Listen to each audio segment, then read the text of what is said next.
अस्सलाम वालेकुम ख़वातीन हज़रात, मेरा नाम दानिश हुसैन है। एक कहावत है कि आसमान से गिरा खजूर में अटका। कुछ ऐसी मिसाल कराची की है जहां पर स्ट्रीट क्राइम पर तो काबू पा लिया गया और इसमें कोई दो राय नहीं है, लेकिन कार लिफ्टिंग अभी भी जारी है। मोटरसाइकिल और गाड़ियां जो हैं उससे बहुत से लोग ऐसे हैं जो महरूम हो चुके हैं और हैरान कुन नताइज वहाँ पर सामने आ रहे हैं, जिसमें ना सिर्फ छीनी जा रही हैं बल्कि खड़ी खड़ी गाड़ियाँ गायब हो रही हैं। बेशतर CCTV फुटेज भी सामने आई है जिससे इस बात का तयन किया जा सकता है कि किस हद तक ये काम जारी है।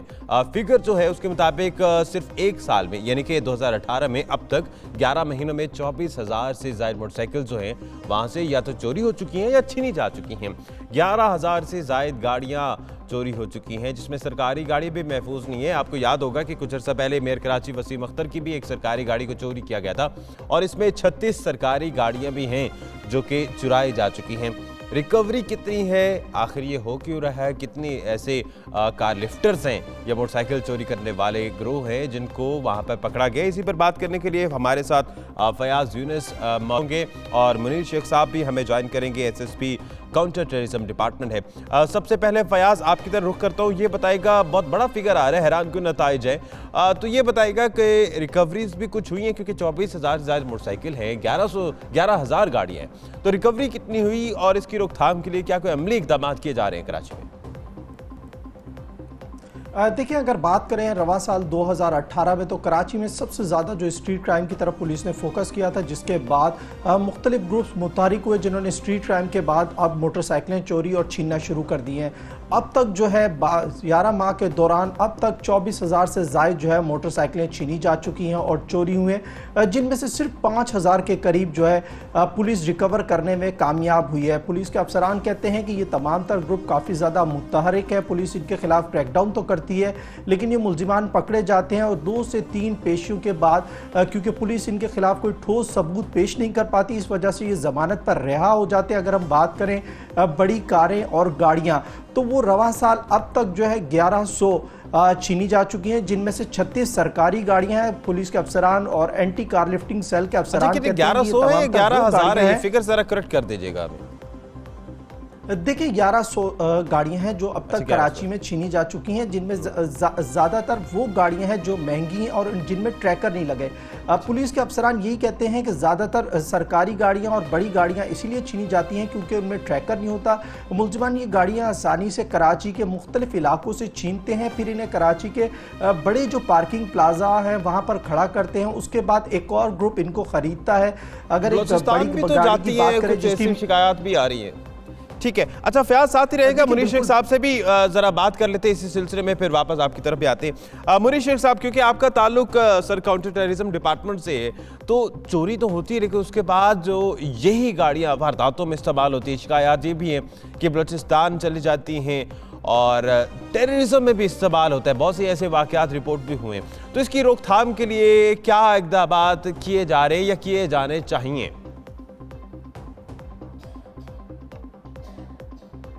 जी दानिश, शुक्रिया। मैं थोड़ा आपकी तस्दीक करता चलूँ।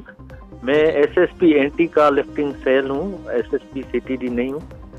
अच्छा, दूसरा तो जी मैं फिगर्स की भी मैं फिगर्स की भी करेक्शन करूँगा कि इस साल जो बाइक्स आप बता रहे हैं स्नेच हुई हैं थाउजेंड्स में, वो थाउजेंड्स में नहीं है। स्नेचिंग 1877 है एग्जैक्टली अब तक, एज कंपेयर टू 2162 जो प्रीवियस ईयर के अब तक थी। तो ये भी हमारा माइनस में है क्राइम। कार अगर आपका 4 व्हीलर क्राइम पे आए तो वो भी स्नेचिंग में -42 और थेफ्ट में -20। शेख साहब, आप अपनी गुफ्तगू जारी रखेगा, कुछ फिगर्स के बारे में भी आप हमें बता रहे थे, और ज़रा ये भी बताएगा प्लीज़ कि रिकवरीज कितनी हुई और इसकी रोकथाम के लिए क्या इक़दाम किए जा सकते हैं एंटी कार लिफ्टिंग सेल की जानिब से? जी मैं आपको फिगर्स बता रहा था कि फिगर्स कंपैरेटिवली 4 व्हीलर क्राइम में और 2 व्हीलर में कम है। सिर्फ थेफ्ट जो है वो 5 to 7% पिछले साल से आप फिगर्स देखें तो वो बढ़ी है थेफ्ट में, उसमें हम कोशिश कर रहे हैं। अच्छा, रिकवरी की जहाँ तक बात है तो 49% रिकवरी है 4 व्हीलर में हमारी और तकरीबन 20% रिकवरी टू व्हीलर में है। टू व्हीलर में बिल्कुल कम है, सेटिस्फैक्ट्री नहीं है, पर इसमें हम काफ़ी कोशिश कर रहे हैं। रिसेंटली 2-3 महीने में ACLC ने काफ़ी गैंग्स बस्ट भी किए हैं और काफ़ी पकड़े भी हैं। अच्छा, इसके जो ताने बाने सारे हैं वो बलूचिस्तान में कुछ ग्रुप्स हैं उनसे मिलते हैं, तो वो भी हमने 1-2 पकड़े थे जो पूरे पाकिस्तान को डील करते हैं गाड़ियों की चोरी वगैरह पर। तो बलूचिस्तान पुलिस से कोई लाजान बनाने के लिए कि कम से कम एक ब्रिज बन जाए जिससे एक्सचेंज ऑफ इंफॉर्मेशन होती है, इस सिलसिले में कुछ प्रैक्टिकली किया जा रहा है? जी बिल्कुल, उनसे हम राब्ते में हैं और रिसेंटली एक कार लिफ्टर्स का गैंग भी हमने फॉलो करके वहाँ पे बलूचिस्तान हब से हम पकड़ के लाए थे। पर ये जो डिस्पोजल वहाँ पे हो रहा है तो उसमें हम लेके आए थे एक जो मशहूर वहाँ पे डीलर्स हैं, 2 डीलर्स हैं, उनको लेके आए थे। यहाँ पे हमने बुक भी किया था, पर अनफॉर्चुनेटली वो 1 महीने में ही दोनों की बेल हो गई। तो वो ACLC अपनी पूरी कोशिश कर रही है और इंशाल्लाह ताला ये क्राइम डिक्रीज हो रहा है, सिर्फ थेफ्ट में बढ़ा हुआ है। अच्छा शेख साहब, एक कथा कलामी की मासत एक जहन में एक सवाल जन्म ले रहा था, शायद आपके इल्म में हो कि सोशल मीडिया पर आजकल बहुत ज़्यादा एक वायरल है नॉन कस्टम पेड NCP भी जिसको बोलते हैं आम लफ्ज़ों में कि NCP फॉर सेल, और बड़े वो सस्ते दामों वो गाड़ियां लिखी हुई होती है, अक्सर लोग उसमें झांसे में भी आ जाते हैं। तो वो कहीं यही चोरी की तो नहीं, क्योंकि अक्सर वो जो है सुबह बलूचिस्तान के इलाकों से NCP की बात होती है, तो कहीं वही चोरी की गाड़ियां वहां जाके NCP के नाम पर बेची तो नहीं जाती या फ्रॉड होता है? कुछ है इन्फॉर्मेशन इस बारे में? नहीं, NCP की जगह नॉन कस्टम पेड और टेम्पर्ड गाड़ियां जो चोरी की होती हैं वो टेम्पर होके आती हैं, वो हम पकड़ते हैं। और नॉन कस्टम पेड गाड़ियां भी काफ़ी हमने पकड़ी हैं और नज़ारत में जमा कराते हैं। इन दोनों में फ़र्क है। जो चोरी की गाड़ियां हैं वो टेम्पर होके, और वहाँ पे पेशावर में एक ग्रोह है वो कागजात बना के डुप्लीकेट फाइल बना के देते हैं। ऐसी गाड़ियां भी हमने पकड़ी हैं जो 2-2 नंबर से चल रही हैं, वो टेम्पर करके सेम मॉडल सेम कलर की चुरा के और उसका फाइल दूसरा बनाया जाता है।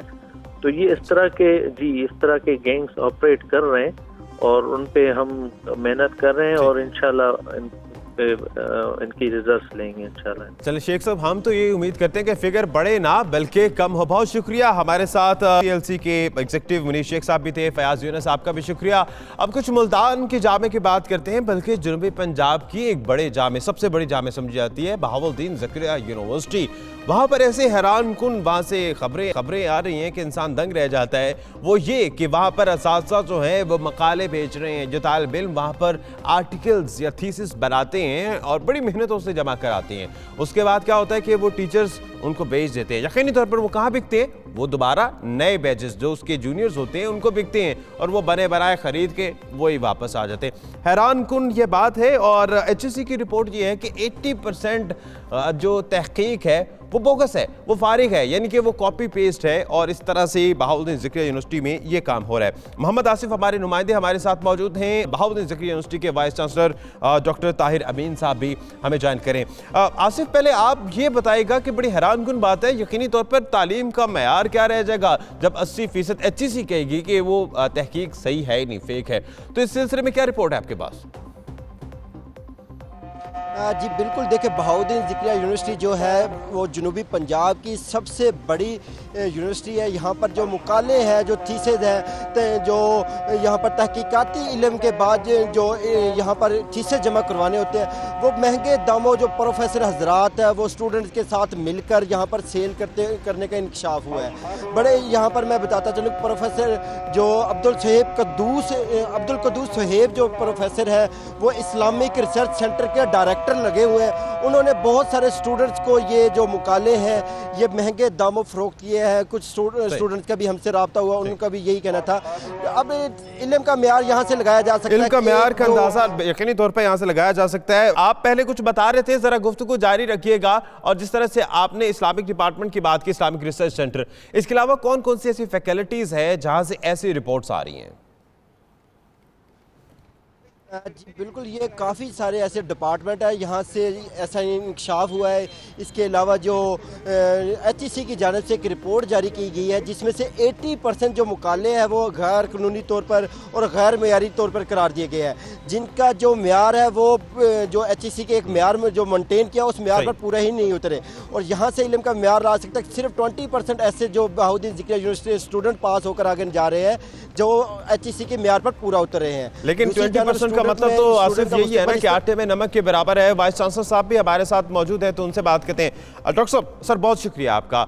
लेकिन आपके इल्म में भी यकीनन ये आया होगा कि HEC ये कह रही है, हम नहीं कह रहे कि 80% जो रिसर्च है वो मकाले जो हैं वो तहकीक नहीं है, उसमें कॉपी पेस्ट है। तो सर इस तरह से कैसे तालीम चलेगी? जनूबी पंजाब का एक सबसे बड़ा जामे बहाउद्दीन ज़िक्रिया यूनिवर्सिटी। ये मेरा नहीं ख्याल, मेरा ये ख्याल है कि रिपोर्ट जो है वो हकीकत पर मबनी नहीं है। HEC की रिपोर्ट कि इंडिविजुअली कोई एक आध केस कहीं हो गया हो तो अलहदा बात है, लेकिन ओवरऑल सारे डिपार्टमेंट्स को ब्लेम करना या पूरी यूनिवर्सिटी को ब्लेम करना जो है वो दुरुस्त नहीं है। तो मैं नहीं समझता कि वो जो कोई डिपार्टमेंट्स इन्होंने आइडेंटिफाई किए हैं कि कौन से डिपार्टमेंट्स में होता है। इस्लामिक रिसर्च सेंटर है जी। आसिफ, इसके अलावा कौन से बता रहे थे आप? जी अभी तक जो एक ही वाक़या सामने आया है वो है इस्लामिक रिसर्च सेंटर के जो डायरेक्टर लगे हुए हैं प्रोफेसर अब्दुल कुद्दूस सुहेब, उनकी जानिब से ऐसे मुकाले का आया है। और इसके अलावा एक दो स्टूडेंट्स और भी उन्होंने भी इंकशाफ किया है, लेकिन क्योंकि हमारे पास HEC की जो रिपोर्ट है वो फ़िलहाल इसी पे है तो हम उसी पे बात करेंगे। लेकिन बताया जा रहा है, ज़राए से इंकशाफ हुआ है कि इसके अलावा जो इंग्लिश डिपार्टमेंट है उसमें भी ऐसा जो एक दो प्रोफेसर है हजरात है वो शामिल है। और इसके अलावा जो फिज़िकल डिपार्टमेंट है उसमें भी कुछ जो स्टूडेंट्स हैं वो मिलकर ये काम कर रहे हैं प्रोफेसर के हजरात के साथ। जी डॉक्टर साहब। नहीं, मेरे ख्याल में ये ज़्यादा मुझे प्रोपेगेंडा लगता है। यूनिवर्सिटी के अंदर बहुत सियासत है और वो हर वक्त प्रोफेसर हजरात जो हैं, कुछ प्रोफेसर हजरात जो हैं वो हर वक्त यूनिवर्सिटी के खिलाफ एक नेगेटिव प्रोपेगेंडा में इन्वॉल्व होते हैं। मेरा नहीं ख्याल कि ये डॉक्टर साहब ऐसे प्रोफेसर्स के बारे में मेरे ख्याल से उस्ताद सब के लिए मोहतरम है, लेकिन जो सियासत अगर इन्वॉल्व है तो उनसे रोकना तो चाहिए ना। ये वाइड स्प्रेड प्रैक्टिस नहीं है। कोई एक आध कोई इंडिविजुअल केस ऐसा हुआ हो तो हुआ हो, लेकिन क्योंकि और ये तकरीबन सारी एक आध केस सर एक्सेप्टेबल है जी। एक आध केस अगर हुआ हो, चले एक मिसाल ले लेते हैं तो एक्सेप्टेबल है, काबिल कबूल है। मेरे ख्याल में देखिए, मेरी बात सुने जी जी। कायदे आज़म यूनिवर्सिटी नंबर 1 यूनिवर्सिटी है ना। बिल्कुल। लेकिन वहाँ भी बाज़ औक़ात यानी जो क्लरिकल स्टाफ है जो टाइपिंग में इन्वॉल्व होता है वो लोग इस किस्म के धंधे में इन्वॉल्व पाए गए हैं। और बाकी यूनिवर्सिटियों में भी कहीं कोई ऐसी, लेकिन ये कहना कि पूरा का पूरा डिपार्टमेंट इन्वॉल्व है या डिपार्टमेंट के हेड्स इन्वॉल्व हैं या चेयर्स इन्वॉल्व हैं, ये एक बहुत गलत इल्ज़ाम है जिसकी मैं बिल्कुल तरदीद करता हूँ। और मैं नहीं समझता कि ये बात सही है। ये इंटरनल पॉलिटिक्स जो है वो सही उसका शाखसाना है। ठीक, बहुत शुक्रिया डॉक्टर ताहिर अमीन साहब आपका, अहमद आसिफ आपका भी। और यहाँ पर वक्त हो एक ब्रेक का, ब्रेक के बाद वापस आते हैं।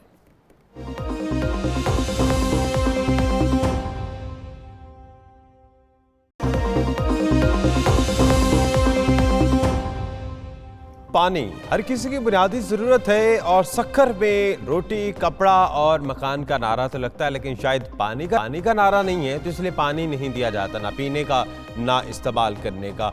ये आज से नहीं 35 सालों से सक्कर में यही सूरत हाल है, जो कि खुर्शीद शाह साहब का इलाका है और वहाँ से मुंतखब होते चले आ रहे हैं, लेकिन वहाँ पर पीने का साफ पानी नहीं है। 2013 में नसासक एक इदारा बना गया जिसकी बुनियाद पर वहाँ पर साफ पानी का एक प्रोजेक्ट शुरू हुआ, लेकिन वहाँ पर भी अरबों की करप्शन सामने आए। बिलाखिर 2015 में सुप्रीम कोर्ट ऑफ पाकिस्तान ने हुक्म सादिर किया कि इस नसासक को तहलील कर दिया जाए, क्योंकि अरबों की करप्शन और दीगर चार्जेस भी थे।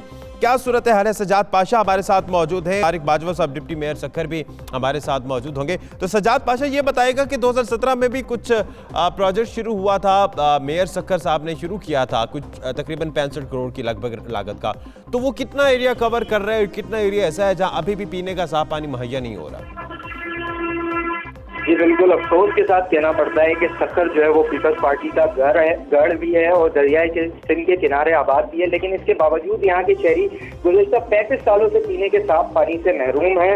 बल्दियाती निज़ाम आने के बाद जो है वो 2004 में उस वक्त के जिला नाज़िम सैयद नासिर हुसैन शाह, जो इस वक्त सूबाई वजीर वर्क्स एंड सर्विसेज हैं, उन्होंने यहाँ के शहरियों से वादा किया था कि वाटर फिल्ट्रेशन मेगा प्रोजेक्ट के जरिए सक्खर में जो है वो साफ पानी की फराहमी को यकीनी बनाया जाएगा, जिसके लिए हुकूमत सिंध की जानिब से 60 करोड़ रुपए का बजट भी पास किया गया। लेकिन नासिर हुसैन शाह साहब ने मुबैना तौर पर ये ठेका अपने मंजूर नजर ठेकेदारों को दिलवाने की कोशिश की, जबकि सिंध हुकूमत ये ठेका FWO को देना चाहती थी, जिसके बाद फैसला ना हो सका कि ठेका किसको दिया जाए और ये तमाम पैसे वापस चले गए।